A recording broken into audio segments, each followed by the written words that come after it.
Amazon Health AI presents Painful Thoughts. I can't stop scratching my downtown. Yeah, but I'm not itching to go downtown and tell a receptionist I'm here to talk about my downtown. Some things you'd rather type than say out loud. There's no question too embarrassing for Amazon Health AI. Chat your symptoms and get virtual care 24/7. Healthcare just got less painful. Good morning, it's Wednesday, August 5, and this is the Brussels Playbook Podcast.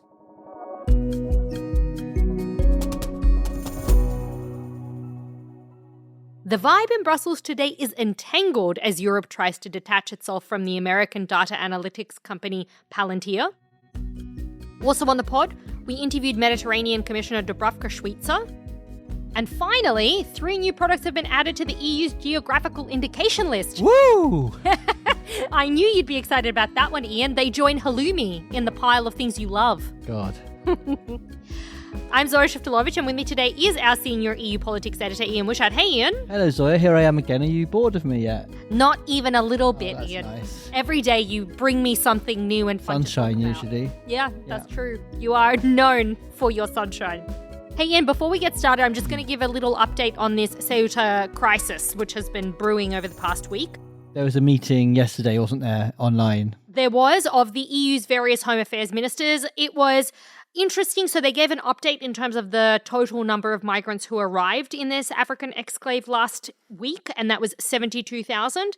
And the Spanish minister said that 70,000 of those have already returned. They're still all angry with Spain? No, they've really changed their tune, and that was kind of interesting. So everyone has rowed in behind Spain. I think they realized that there had been a pretty significant backlash to Spain. Spain was really upset. By them? By them, exactly, and they got kind of a bit cowed, and they were accused by Spain of spreading misinformation, disinformation, so they kind of fell back into line. One diplomat told me that it was kind of like couples counselling the last 48 hours of diplomacy. EU unity wins out again. Who'd have guessed it? You might have the day prior. Well, anyway, let's get to our first big story of the day. It is about the EU's little tech habit, and it wants to kick it, basically. This is the EU's ongoing struggle to get rid of American technology in its systems. There's a story out from Politico from our colleague Antoinetta Russi about Palantir, which is a big old data analytics company. Yeah, this company is deeply embedded in a lot of European governments' systems and defence systems and policing and things like that. Health systems too. Health, local government. It's used a lot by NATO. It's used by the National Health Service in the UK more than most places in the world. People feel a bit jittery about it, don't they?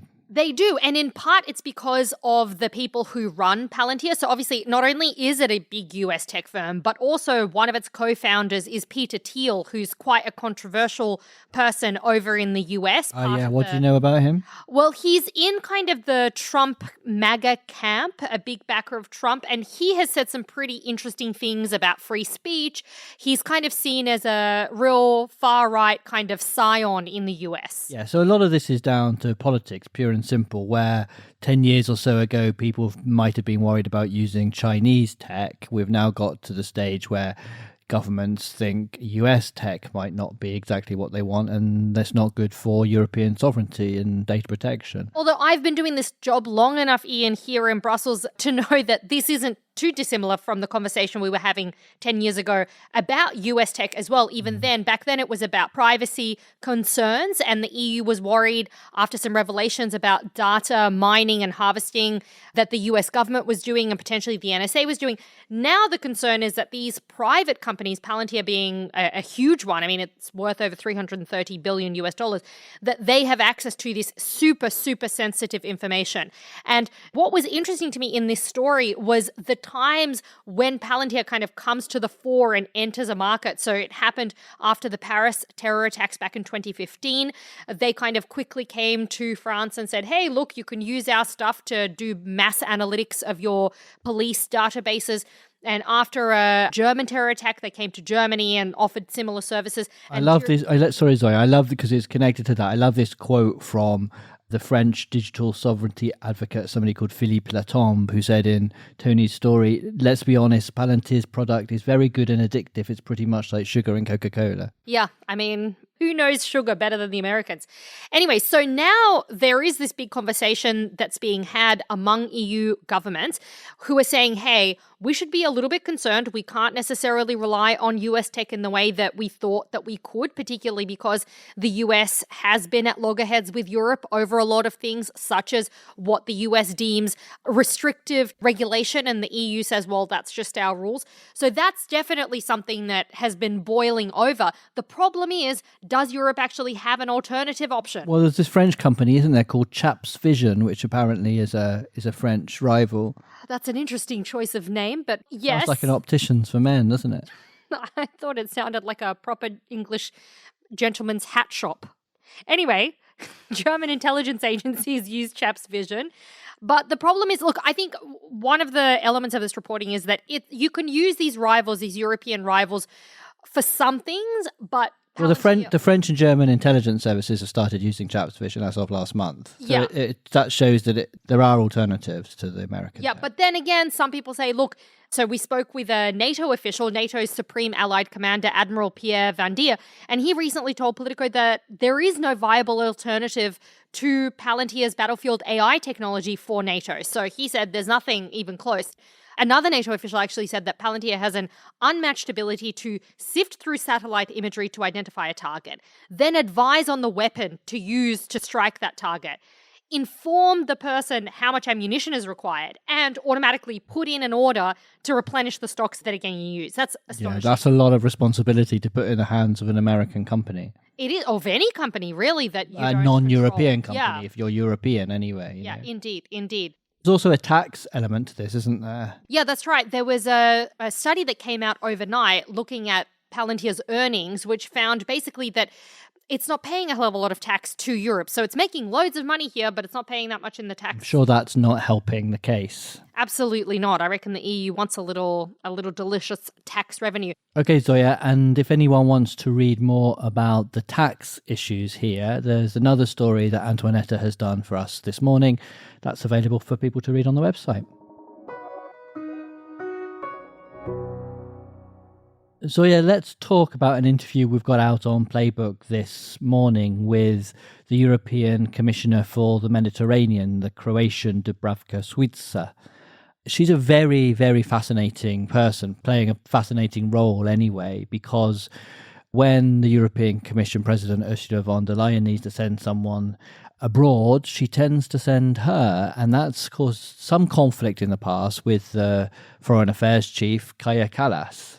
Yeah, so this is kind of an interesting one. So basically, when Dubravka Šuica was appointed as the Mediterranean Commissioner, I remember there was some murmurings around of what kind of job is that? It was a new portfolio. And who would have thought how busy it could become? Yeah, and Dubravka Šuica actually told our colleague Seb Starcevic that she has had her workload explode. So, of course, the October 7 attacks and the ensuing war in Gaza was one thing, and that happened before she was appointed. But since then, she's had this war in Iran that she's been dealing with. There's been even, this migrant crisis that we've been talking about on the show this week. She was one of the two commissioners tasked with looking into it. So she's getting around.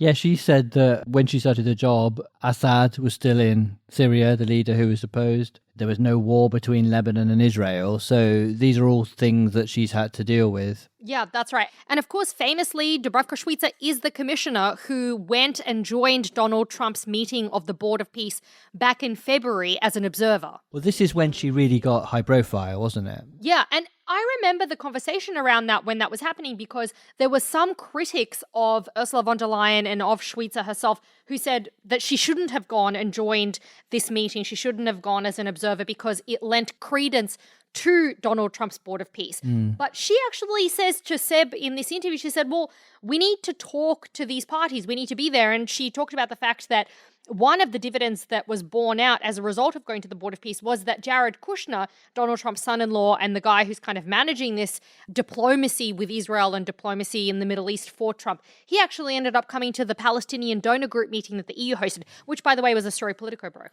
She said the criticism stung, though. The criticism of her joining the Board of Peace, she felt it personally. Yeah, she does say that, which is quite interesting because we don't really think about commissioners as people with like Do you not? feelings. No, you think of them as like these kind of iron people who don't get hurt when you write something that's not very nice, but turns out they don't like it. No, like journalists. Yeah, it's true, thin-skinned as we are. The other thing that Šuica told Seb about was the fact that she thinks it's really important to keep engaging with Israel. She said, look, obviously what happened in Gaza, nobody can justify it. That's been devastating. But she said, we do need to engage with Israel. We need to talk to them. We need to keep this negotiations going. And it's particularly problematic to make any really critical statements before this October election. Ian, have you got a favourite geographical indication? I thought you'd never ask. I have actually. Cornish pasty. Ooh! Yeah, when I first came to Brussels, that was the big one. Is the EU going to recognise Cornish pasties as only being able to be baked in Cornwall and have the special shape? But of course, that's all gone out the window now with Brexit. Don't they get to keep it? Because I think the UK have sort of carried over the list, yeah. Anyway, we should tell people while we're talking about this, these are the labels that the EU has, which basically say that this particular product, and it's usually food products, but not always food, it's drinks and things like that, that product, every step of production happens in a specific region in a specific special way. So people might be familiar with Parmigiano Reggiano, feta, queso manchego. Yeah, is it all cheese? No, there's also champagne. Ah. For us, sounds like a great night. Yeah. Halloumi is in there too, Ian. Sounds like a great night, yeah. Well, anyway, there's 3 new products that have just been added to the list, which has been approved by the EU. 2 of them are from Spain and 1 from Poland. And I think you're going to pronounce the Spanish ones, Ian, after all of your sledging. I can't speak Spanish, but I'll try. Pernil carreta. It's ham. Oh, yummy. Yeah. A white non-Iberian breed of pig, cured for 7 months. Not smoked, but dry cured in pepper. Oh, I don't know about for the vegetarians. Well, there is one for the vegetarians, which is the Asieta de las Sierras Espadan y Calderona. A type of olive. But by the way, people can WhatsApp us with the proper pronunciations, can't they? Yeah, please do. This is a type of extra virgin and virgin olive oil produced in the mountainous northern part of the Valencian region. Ooh, apparently those local olives are sweet, smooth, and fruity, just like you. Actually, no, I take that back. You're not very sweet. There's a last one, and that one is it's a Polish apple. I think this one's for me to pronounce. Jabłko krajeńskie. Oh, yeah, that. Yeah. Yeah. It's a particular apple that has a higher sugar content than normal, and it's firmer than other apples. Nice. Yeah. I'm allergic to apples, so I can't. What? Yeah. Let's talk about that another day. Move on. Wait. You're allergic to apples? Yeah, I am, unfortunately. That's the most Ian thing I've heard today. Yeah. Anyway, there's already like 3,900 geographical indicators. Now we're going to go through all of them. And that's the end of the podcast. No, wait. I want to ask people what their favorite geographical indication is. You probably saw it coming, folks, but that's what I'd like to know.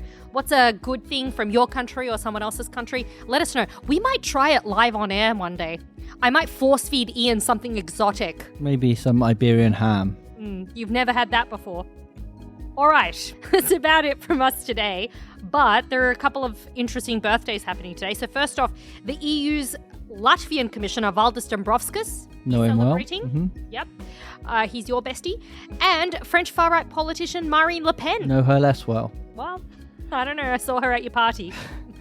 That's it for me for the summer, Zoya. I know you're with Sarah tomorrow, and then we're off for a couple of weeks. We are. Oh, no, now we're breaking it to people that we're going to go on hiatus while you sun yourself somewhere. So I'll see you at the end of August. See you then. Behave yourself. I will.